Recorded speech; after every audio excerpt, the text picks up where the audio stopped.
సాయి కృష్ణ కుటుంబ సభ్యుల్ని పరామర్శించడానికి బయలుదేరారు. వైఎస్ఆర్సీపీ అధినేత వైఎస్ జగన్మోహన్ రెడ్డి కాసేపట్లో ఆయన నివాసానికి చేరుకోబోతున్నారు. ప్రస్తుతం ఆయన కాన్వాయ్ కూడా చూస్తున్నాం. సాయి కృష్ణ తల్లి విజయలక్ష్మితో పాటు ఆయన కుటుంబ సభ్యుల్ని పరామర్శించబోతున్నారు.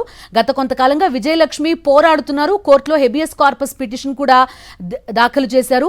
ప్రస్తుతం సాయి కృష్ణకి తీవ్ర అన్యాయం జరిగింది అంటూ కూడా కుటుంబ సభ్యులు ఆరోపిస్తున్న పరిస్థితి. పోలీసులు లాకప్ డెత్ చేశారు, కనీసం బూడిద కూడా ఇవ్వట్లేదు మాకు అని తీవ్ర ఆవేదన వ్యక్తం చేస్తున్నారు ఆ కుటుంబం అంతా కూడా.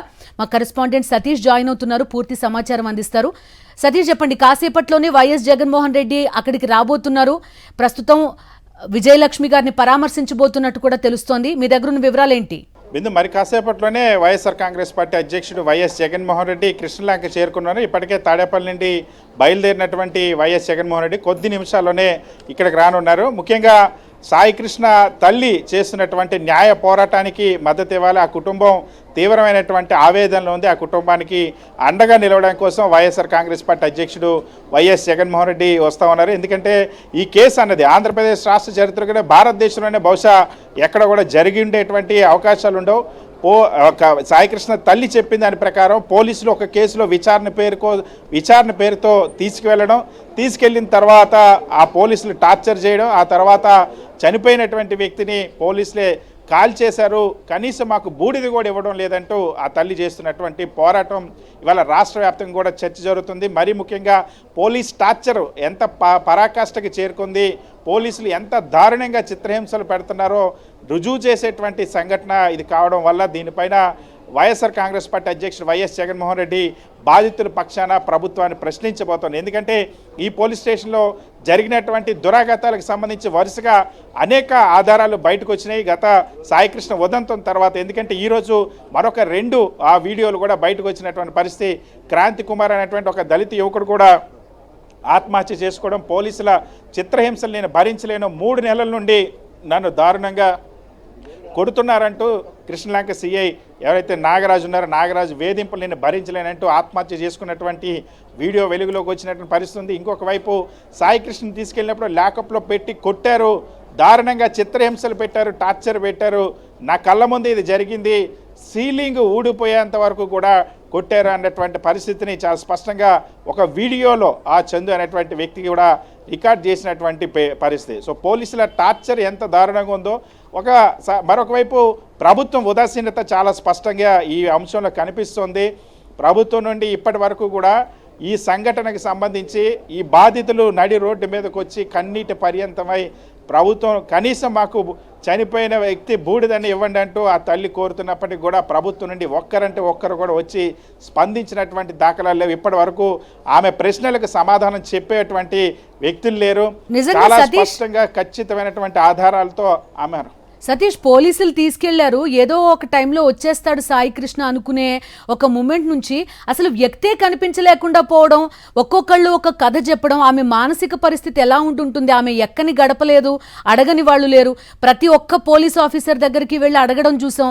సిఐ దగ్గర నుంచి డీజీపీ స్థాయి వరకు న్యాయవాదైన సోదరిని వెంటబెట్టుకుని వెళ్లారని కూడా చెప్తున్నారు.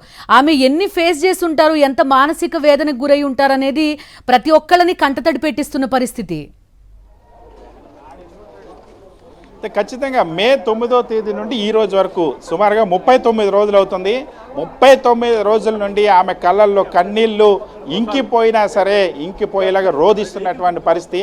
ఆ కన్నీళ్లతోనే ప్రతిరోజు పోలీస్ స్టేషన్కి వెళ్ళింది. దాదాపుగా మే 9 నుండి 15వ తేదీ వరకు ఆమె ఒక్కదే పోలీస్ స్టేషన్ చుట్టూ రోజు తిరిగినటువంటి పరిస్థితి. ఆ తర్వాత న్యాయవాదులు తీసుకొని వెళ్ళింది, ఆ తర్వాత హైకోర్టుని ఆశ్రయించింది, ఆ తర్వాత విజయవాడ కోర్టుని ఆశ్రయించింది. అయినప్పటికీ కూడా పోలీస్ సమాజం మనం చూడొచ్చు, వైఎస్ఆర్ కాంగ్రెస్ పార్టీ అధ్యక్షుడు వైఎస్ జగన్మోహన్ రెడ్డి చేరుకున్నారు, సాయి కృష్ణ నివాసానికి చేరుకున్నారు. మరి కాసేపట్లో ఆ కుటుంబ సభ్యుల్ని పరామర్శించున్నారు. ముఖ్యంగా సాయి కృష్ణ తల్లి నిన్న ఈ సమాజానికి వేసినటువంటి ప్రశ్న, మరి ముఖ్యంగా ప్రభుత్వం పాలక పక్షానికి వేసినటువంటి ప్రశ్నలు అన్నవి ఖచ్చితంగా సమాజంలో మానవత్వం ఉన్నటువంటి ప్రతి ఒక్క వ్యక్తిని కూడా కదిలించినటువంటి పరిస్థితి. సో వైఎస్ఆర్ కాంగ్రెస్ పార్టీ అధ్యక్షుడు వైఎస్ జగన్మోహన్ రెడ్డి ఒక బాధ్యత కలిగినటువంటి రాజకీయ పార్టీ అధ్యక్షుడిగా ఈ రాష్ట్రంలో జరుగుతున్నటువంటి అరాచకాన్ని ప్రశ్నించాలి, ఈ ప్రభుత్వాన్ని నిలదీయాలి. ఇక్కడ జరుగుతున్నటువంటి ఆ కిరాతకమైనటువంటి ప్రభుత్వ పనితీరు పట్ల బాధితుల తరపున ప్రశ్నించడం కోసం వచ్చినటువంటి పరిస్థితి చాలా స్పష్టంగా ఇక్కడ మనం చూడొచ్చు. ఆ వైఎస్ఆర్ కాంగ్రెస్ పార్టీ అధ్యక్షుడు వైఎస్ జగన్మోహన్ రెడ్డి చేరుకున్నారు, సాయికృష్ణ నివాసం వద్దకి చేరుకున్నారు. ఇక్కడ సాయికృష్ణ కుటుంబ సభ్యుల్ని పరామర్శించనున్నారు. ఇందులో రాజకీయాలకు అతీతంగా మేము స్పందిస్తున్నామని వైఎస్ఆర్ కాంగ్రెస్ పార్టీ చెప్తుంది. ఎందుకంటే వాస్తవానికి ఈ సంఘటన జరిగినటువంటి ఈ సంఘటనలో బాధిత కుటుంబం అన్నది వైఎస్ఆర్ కాంగ్రెస్ పార్టీ వ్యక్తుల కుటుంబం కాదు, జనసేన పార్టీకి సంబంధించిన కుటుంబాన్ని చాలా స్పష్టంగా ఆ బాధితురాలే చెప్పినటువంటి పరిస్థితి.